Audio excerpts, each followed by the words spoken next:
அறிவோம். இன்று நமது இமயமலை ஹரித்வார் கங்கை நமது ஸ்ரீ கங்கம்மா அன்னதான சபையில் 7/12/2025 இன்று நமது அன்பர்களான பி. நிர்மலா, ஜானகி ராஜேஸ்வரி, பிரியா ராஜேஸ்வரி, நாராயணசுவாமி, உமா, சித்தி கஸ்தூரி, ஹர்ஷினி ராஜேஸ்வரி குடும்பத்தார் இன்று அன்னதானம் வழங்கியுள்ளார்.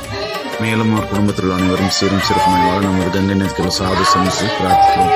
हरिओम यजमानस्य सह कुटुंब सह परिवार से में वीर्य विजय आयुर् आरोग्य ऐश्वर्य